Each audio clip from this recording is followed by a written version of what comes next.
Olá e bem-vindos! E se eu lhe dissesse que os ossos de um jovem de 20 anos podem, na verdade, estar a envelhecer mais depressa do que os dos seus pais? Parece estranho, não é? Pois bem, hoje vamos desvendar uma ligação surpreendente e muito silenciosa entre os nossos hábitos do dia-a-dia e um risco que pode comprometer a nossa força e, claro, o nosso futuro.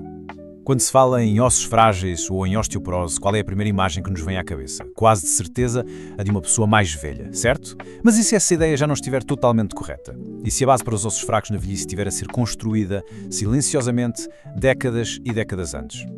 A verdade é que está a surgir um fenómeno que os especialistas começam a levar muito a sério, por vezes chamado de osteoporose juvenil. E não estamos a falar de um caso raro. Está a afetar cada vez mais gente, ali entre o final da adolescência e os 30 anos. O mais curioso é que a causa principal não é genética nem é inevitável. Está diretamente ligada ao nosso estilo de vida moderno. Então, para percebermos bem como tudo isto funciona, vamos seguir um caminho simples. Primeiro, vamos confirmar se isto dos ossos frágeis na juventude é mesmo um problema real. Depois, vamos identificar um inimigo oculto, a insulina, e perceber como é que ela desgasta os ossos. A seguir, vamos ver que sinais de alerta podem surgir no dia-a-dia e, o mais importante de tudo, qual é a solução para proteger o nosso futuro. Muito bem, vamos lá mergulhar nisto. Primeiro ponto, ossos frágeis na juventude? A ideia soa quase contraditória. A juventude não devia ser o pico da nossa força e vitalidade? Bem, vamos ver o que a ciência nos diz. O que as investigações mais recentes nos mostram é, no mínimo, surpreendente. O principal fator de risco para o enfraquecimento dos ossos numa fase precoce da vida já não é a idade. É algo muito mais comum no nosso cotidiano, o excesso de comida, e em particular, o excesso de açúcar e de hidratos de carbono. Este padrão leva a um desequilíbrio hormonal crónico que, sem fazer barulho, vai atacando a estrutura do nosso esqueleto. E isto leva-nos direitinhos ao centro da questão. No nosso segundo ponto, vamos finalmente dar um nome a este tal inimigo oculto, a insulina. Uma hormona que é absolutamente essencial para a vida, mas que, quando está em excesso, se torna um verdadeiro problema para os nossos ossos. Vamos começar pelo básico. Afinal, o que é a insulina? De forma muito simples, é uma hormona produzida no pâncreas que é vital.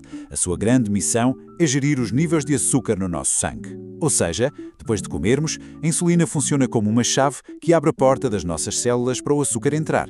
Lá dentro, ele ou é usado como energia imediata ou, se houver a mais, é guardado como gordura. Um processo natural e perfeito. Então, onde é que a coisa começa a correr mal? Começa quando este sistema está sempre, mas sempre, a ser sobrecarregado. O consumo constante de refeições, de snacks a toda hora, de bebidas com açúcar, tudo isto mantém os níveis de açúcar no sangue sempre altos. E o corpo, para responder, tem de produzir mais e mais e mais insulina, o que nos leva a um estado de excesso crónico de insulina. É exatamente aqui que o equilíbrio se perde e os problemas começam a aparecer. Ok, mas como é que isto acontece exatamente? Como é que comer demasiado açúcar se traduz em ossos mais fracos? Vamos mergulhar um pouco na biologia para perceber o mecanismo. A ligação pode não parecer óbvia à primeira vista, mas é surpreendentemente direta. Para percebermos isto, temos de imaginar que os nossos ossos são um estaleiro de obras com duas equipas a trabalhar sem parar. A primeira equipa é a dos construtores, os osteoblastos. A missão deles é construir osso novo, forte e denso. O que acontece é que os estudos mostram que um ambiente com demasiada insulina inibe o trabalho destas células. Elas ficam mais lentas, menos eficientes e a construção de osso, basicamente, abranda. A segunda equipa é a da renovação, ou se quisermos, da demolição, os osteoclastos. A função deles também é fundamental. Eles decompõem o osso que está velho ou danificado para que possa ser substituído por osso novo e saudável. É um processo de reciclagem natural. Só que o excesso de insulina faz exatamente o contrário nos osteoclastos. Acelera o trabalho deles. Eles começam a demolir o osso a um ritmo muito mais rápido do que o normal. E o resultado disto tudo é exatamente o que esta imagem nos mostra. Num corpo saudável, existe um equilíbrio perfeito. A construção acompanha o ritmo da renovação e o osso mantém-se forte.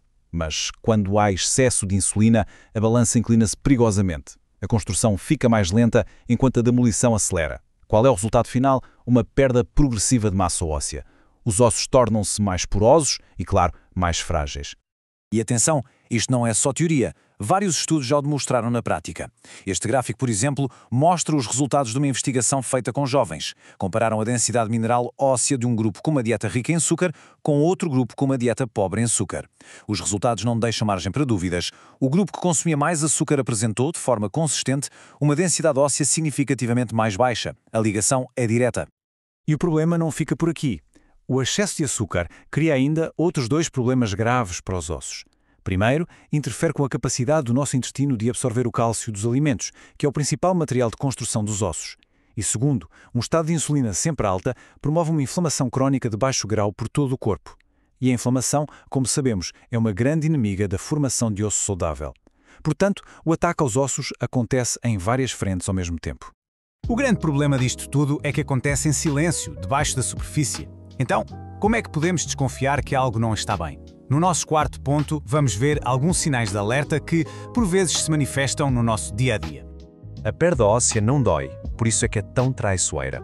No entanto, há alguns sinais subtis a que podemos estar atentos, especialmente nos mais novos. Um cansaço fora do normal durante o exercício físico, por exemplo. Notar um crescimento um pouco mais lento do que o dos colegas da mesma idade. Ter dentes ou articulações que parecem mais frágeis. Ou, claro, o sinal mais óbvio de todos. Sofrer fraturas com pancadas ou quedas relativamente pequenas. E estes sinais muitas vezes estão ligados a hábitos que até parecem inofensivos. O consumo regular, quase diário, de refrigerantes e snacks processados é um dos maiores culpados, porque mantém aquele ciclo de picos de açúcar e insulina sempre ativo. E quando combinamos isto com um estilo de vida sedentário, a passar horas e horas a fio sentados, os ossos não recebem o estímulo físico de que precisam para se fortalecerem, o que só acelera a sua degradação. Bem, depois deste diagnóstico, que pode parecer um pouco assustador, vamos passar à parte mais importante e, felizmente, mais otimista. A secção 5. Proteger o futuro.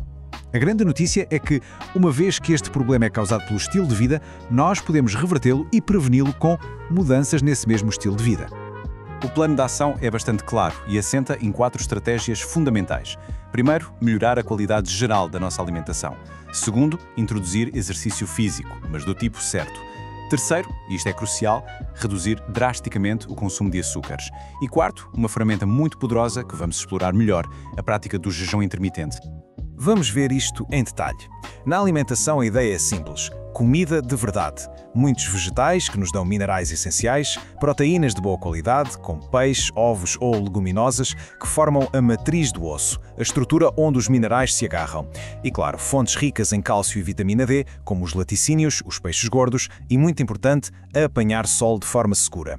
Em relação ao exercício, a palavra-chave é impacto. Os nossos ossos só se fortalecem em resposta a uma carga, a um stress mecânico.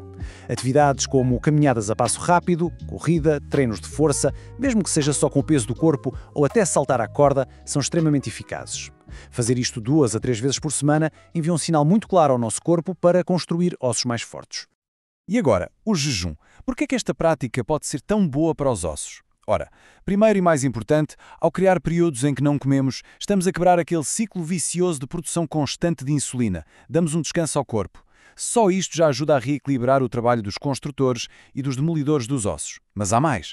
Melhora a eficiência do corpo a absorver nutrientes como o cálcio, reduz a inflamação geral e, muito interessante, aumenta a produção da hormona do crescimento, que tem um papel direto na construção óssea. Esta frase resume a ideia na perfeição. Jejuar não é sobre passar fome, é sobre dar ao corpo um período de descanso para ele se reparar e regenerar. E ao fazermos isso, não estamos só a pensar no peso ou na energia. Estamos ativamente a criar um ambiente interno que protege e reconstrói a nossa estrutura óssea, preparando-a para as décadas que aí vêm. E terminamos com uma pergunta para reflexão. A saúde dos nossos ossos não é um assunto para pensarmos só aos 60 ou 70 anos. As fundações de um esqueleto forte ou de um esqueleto fraco são construídas hoje. Cada refeição, cada bebida açucarada, cada hora de exercício ou a falta dela é uma escolha que constrói ou que destrói. Por isso a pergunta final é esta: o que vai fazer hoje para fortalecer o seu amanhã?